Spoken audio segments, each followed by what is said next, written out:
Salut les terriens, aujourd'hui pour ce traditionnel rendez-vous du journal de la Starbase, nous allons faire le point sur les dernières avancées de ce projet pharaonique à Boca Chica, avec plus que jamais une activité débordante sur le pas de tir.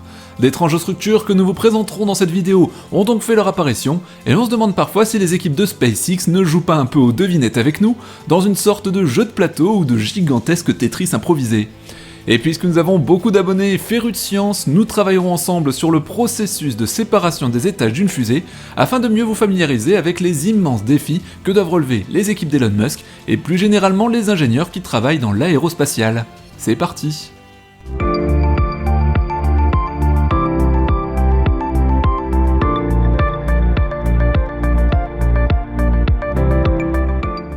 Avant de rentrer dans les détails, allons d'abord vérifier que le Starship se porte bien et qu'il est toujours intact après son premier test cryogénique.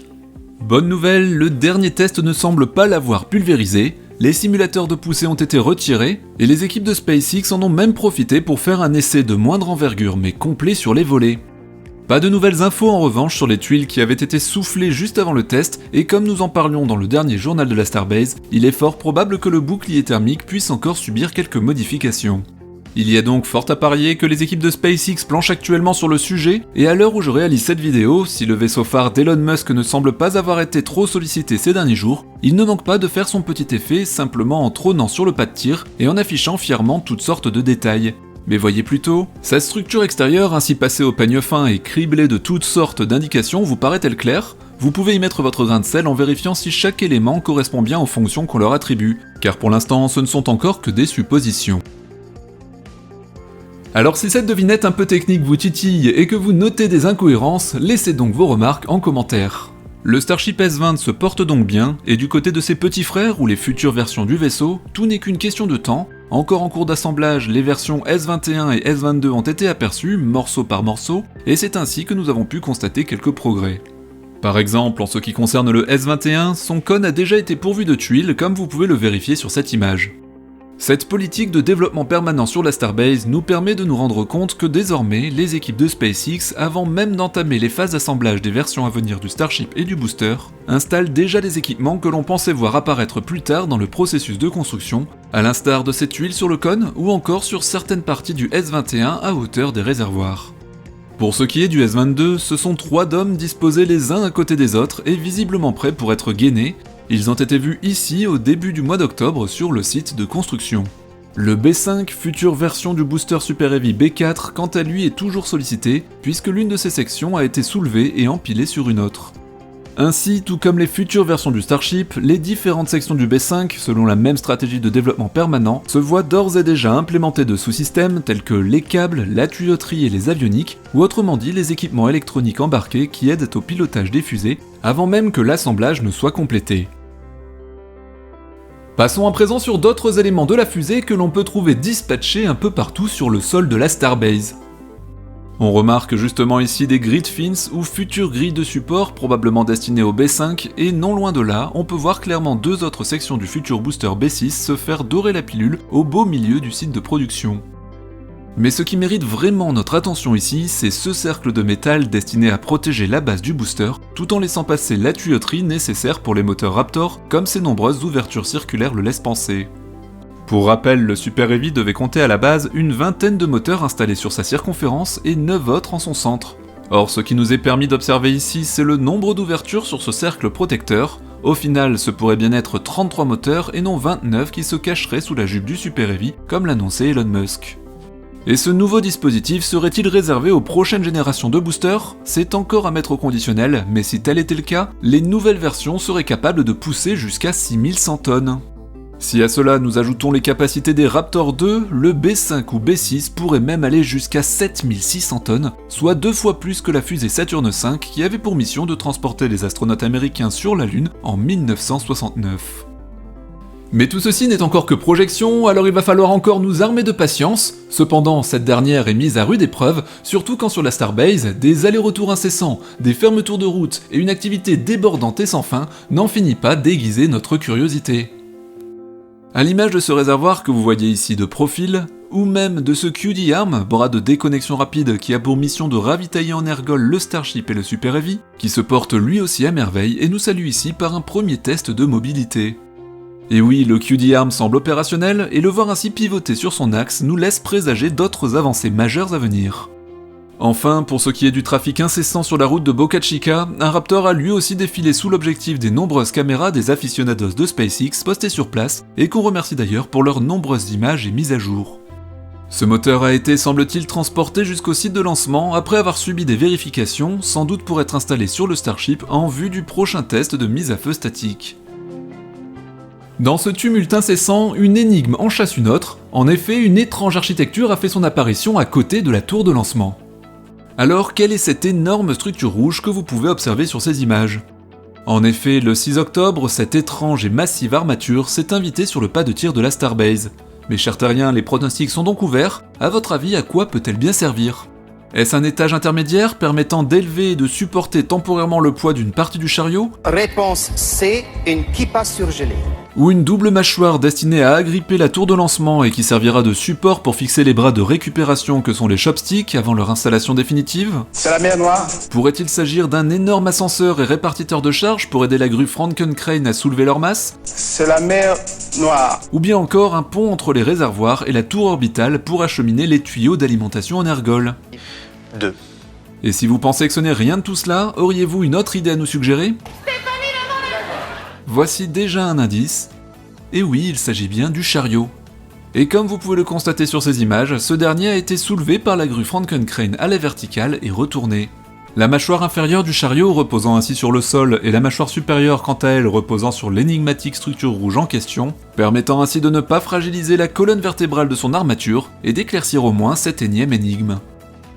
Ce que vous voyez avancer timidement sur la droite de la vidéo, c'est le second bras de récupération qui a été rapatrié par la grue appelée Bucky pour les intimes, afin d'être placé juste à côté du premier, amené lui aussi un peu plus tôt sur le pas de tir orbital. Un peu plus tard et dans la suite logique des choses, les deux ont ainsi été fixés sur le chariot comme on peut le voir ici grâce à ce tweet de RGVR Real Photography qui fournit régulièrement un superbe travail en nous offrant une vue imprenable sur la Starbase. A noter que cette énorme goupille dont je vous laisse apprécier les dimensions sur cette photo a bien aidé pour cette opération. L'ensemble a ensuite été accroché aux deux grues pour un levage en tandem comme on le devine ici. Alors oui, comme nous le disions tout à l'heure, encore un peu de patience car il semblerait que nous n'ayons jamais été aussi proches de voir l'ensemble des mécanismes de la tour de lancement, en l'occurrence le chariot, les chopsticks et le QD-Arm enfin réunis comme le montre cette animation. Ce ne sont pas les surprises qui manquent avec SpaceX, et cela donne souvent lieu à pas mal de spéculations. Alors dans le registre des devinettes, le journal de l'espace compte bien vous faire participer, et voyez plutôt. Qu'est-ce que c'est que cet étrange convoi ?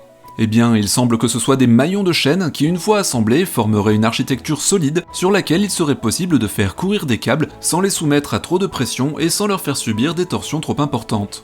D'ailleurs, si vous observez bien, vous pouvez apercevoir de nombreux fils et connecteurs déjà installés sur la structure. Alors ce dispositif est-il destiné aux futurs mécanismes dédiés à la récupération et au maintien du Starship et du Super Heavy ? Affaire à suivre. Mais en ce qui concerne ce tweet de RGVR Real Photography, là nous n'avons pas besoin de percer un énième mystère. Ce que vous voyez à l'écran est un Custom Load Roller ou rouleau de charge sur mesure qui sera fixé sur la tour de lancement pour remplacer l'un de ses congénères s'étant détaché la veille et qui a chuté pour s'écraser au sol. Bon, apparemment plus de peur que de mal. Pour rappel, ces rouleaux sont destinés à faire coulisser l'ensemble du chariot-bras de récupération et le QD-Arm le long de Mekasila ou la tour orbitale. Du côté de la ferme à Ergol, endroit stratégique où sont placés les réservoirs chargés d'alimenter le Starship et le Super Heavy, quelques manœuvres ont été remarquées.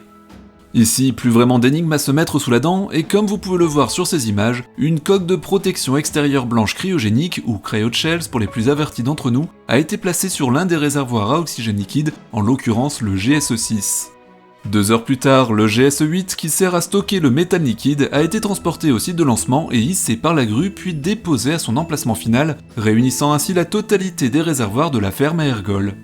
Un sacré travail a d'ailleurs été accompli depuis le début de la construction de cette dernière, et il ne manque plus désormais que 2 cryoshells à enfiler sur le GSE-2, qui avec le GSE-1 serviront à stocker l'azote liquide, et une autre coque de protection extérieure pour le GSE-8 fraîchement arrivé, pour parachever l'œuvre finale.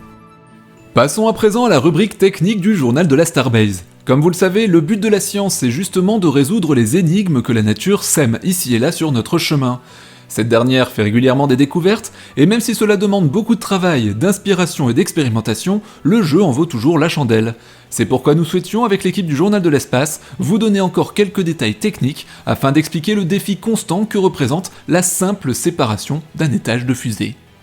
En aérospatial, même si les agences travaillent sur des concepts de SSTO pour Single Stage to Orbit, c'est-à-dire des fusées ou vaisseaux à un seul étage, il faut savoir qu'un lanceur est en général au minimum composé de 2 parties, mais il peut tout aussi bien être composé de 3, voire même de 4.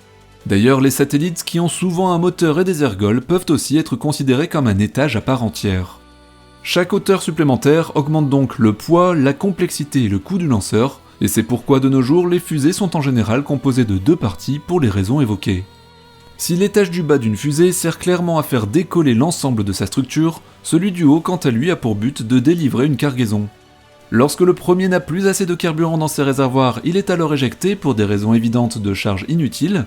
Et oui, on verrait mal un Starship se coltiner jusqu'à Mars, la masse inerte et vidée d'ergols de son premier étage, le Super Heavy, d'où le besoin de scinder en deux la fusée lors de la phase de séparation. Cette étape peut se faire soit via des actionneurs de verrouillage, comme vous pouvez le voir sur ce schéma, simplement en envoyant un signal électronique au moteur afin d'attacher ou de détacher les étages d'une fusée, soit comme représenté ici via un autre procédé qui est généralement utilisé par les Russes et qui consiste à allumer les moteurs du second étage pour expulser le premier sous l'effet de leur puissance et de leur chaleur.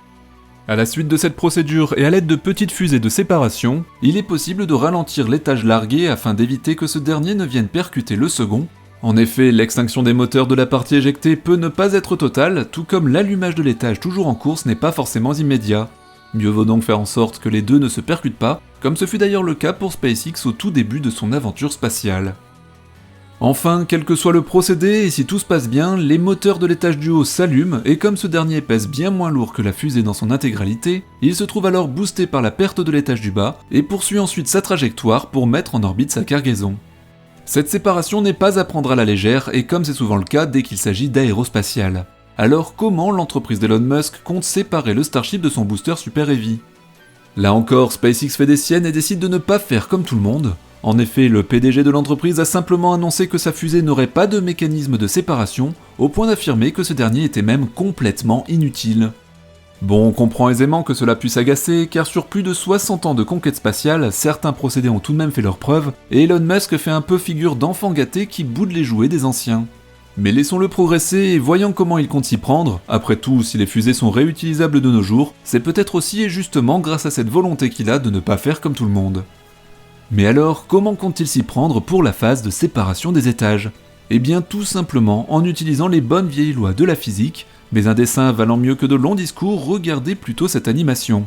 Vous voyez ici les moteurs atmosphériques du Starship effectués sur leur axe de petite rotation. Cela est possible grâce aux cardans, autrement dit les dispositifs mécaniques qui permettent l'articulation des deux arbres ou deux bras d'un même système.